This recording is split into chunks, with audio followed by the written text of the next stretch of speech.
नमस्कार दोस्तों, आज हम बात करने जा रहे हैं माइक्रोमेस्टिया के बारे में। यानी कि अगर ब्रेस्ट का साइज़ स्मॉल है तो ब्रेस्ट का साइज़ जो है वो माँ के गर्भ से ही, यानी कि जो फीमेल चाइल्ड है उसके माँ के गर्भ से ही ब्रेस्ट का साइज़ जो है वो बढ़ना शुरू हो जाता है। और प्यूबर्टी एज यानी कि 7 साल से लेके 19 साल तक की उम्र पर तक जो हार्मोन लेवल है, खास करके एस्ट्रोजन, वो पीक पर होते हैं, अपनी ऊंचाई पर होते हैं।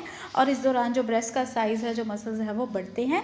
और मेनोपॉज के दौरान जो है ये कम होना शुरू हो जाता है, यानी कि एस्ट्रोजन लेवल जो है वो कम होना शुरू हो जाता है।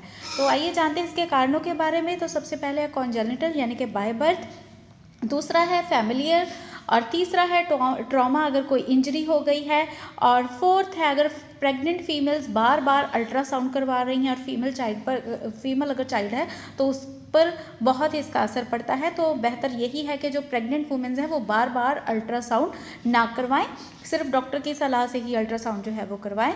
और अगला है हार्मोनल इम्बैलेंस, जिसके लिए इस्ट्रोजन जो लेवल है वो बहुत ही रिस्पॉन्सिबल है, वो बहुत ही मायने रखता है।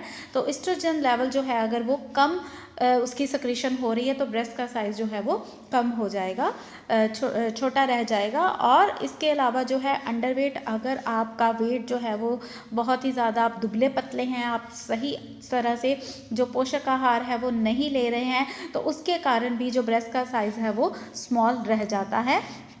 और अगर विटामिन्स की कमी है, आप सही आहार नहीं ले रहे हैं, माल नरिश्ड हैं, या फिर विटामिन बी, डी, एच, ई, ए की कोई कमी है, या तो इसके लिए आपको संपूर्ण आहार जो है वो संतुलित आहार जो है वो लेना होगा।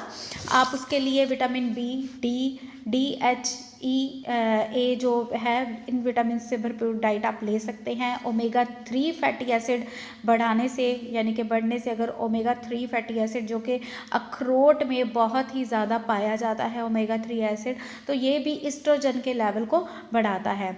तो इस्ट्रोजन डेवलप और मेंटेन होना बहुत ही ज़रूरी है। रिप्रोडक्टिव सिस्टम और जो फीमेल करेक्टरिस्टिक्स हैं, फीमेल करेक्टरिस्टिक्स जैसे कि ब्रेस्ट और प्यूबिक हेयर में जो है वो चेंजेस आने लगते हैं, बढ़ने लगते हैं। तो मोर इस्ट्रोजन यानी कि मोर ब्रेस्ट टिश्यू एंड साइज।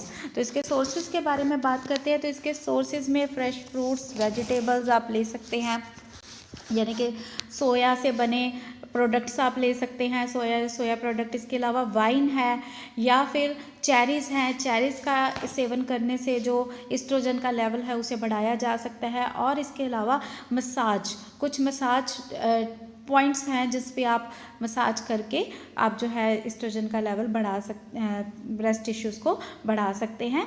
तो मसाज कैसे करनी है, किसी भी वैसलिन या फिर ऑलिव ऑयल आप लेकर, ऑलिव ऑयल की मदद से या फिर वैसलिन को लेकर आप उसे ब्रेस्ट पर एक्जिला से, यानी कि अपने अंडर आर्म्स की तरफ से निप्पल की तरफ मसाज करेंगे, और फिर निप्पल की तरफ से अपनी एक्जिला यानी कि अंडर आर्म की तरफ आप जाएंगे। तो इस तरह से मसाज करने से, दिन में 2 या 3 बार मसाज करने से आपके जो ब्रेस्ट टिश्यू है उनमें एनलार्जमेंट जो है वो होगी, ब्रेस्ट टिश्यूज़ जो है वो अच्छे डेवलप होंगे, मसल्स जो है वो अच्छी तरह से डेवलप हो पाएंगे।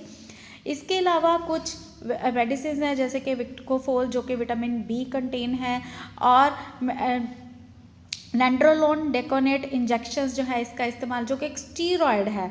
और ये स्टीरॉयड जो है वो 2 तरह के होते हैं, एनाबॉलिक और एंड्रोजन। तो इसका इस्तेमाल करके भी जो इस्ट्रोजन का लेवल है उसे बढ़ाया जाता है, यानी में ब्लड में इस्ट्रोजन का लेवल जो है इससे बढ़ सकता है। तो इसका इंजेक्शन का जो इस्तेमाल है वो ज़्यादा नहीं करना चाहिए, क्योंकि इसके साइड इफ़ेक्ट्स भी हैं। तो किसी गायनेकोलॉजिस्ट की सलाह से ही आप इस इंजेक्शन को लें। और इसके जो साइड इफ़ेक्ट्स हैं वो है एक्ने, हेयर ग्रोथ इंक्रीज़ हो जाएगी, वॉइस चेंज हो जाएगी, सेक्सुअल डिज़ायर जो है वो कम हो जाएगी, और आरबीसीज जो है वो इससे इंक्रीज़ हो सकते हैं। अब नैंड्रोलोन डेकोनेट इंजेक्शन का इस्तेमाल जो है वो मेल्स के द्वारा भी किया जाता है, क्योंकि उन्हें अपने जो मसल्स हैं वो मसल्स को डेवलप करना होता है। तो मसल डेवलपमेंट के लिए मेल्स के द्वारा भी इन इंजेक्शंस का जो इस्तेमाल है वो किया जाता है। इसके अलावा आप प्रोटीन शेक्स का या सप्लीमेंट्स का जो इस्तेमाल है वो कर सकते हैं। तो दोस्तों, जो इस्ट्रोजन है वो उसकी भी कुछ टाइप्स हैं। इस्ट्रोजन में इस्ट्रॉन, इस्ट्राडॉयल और एस्ट्रॉयल जो ये हैं इसकी टाइप्स हैं।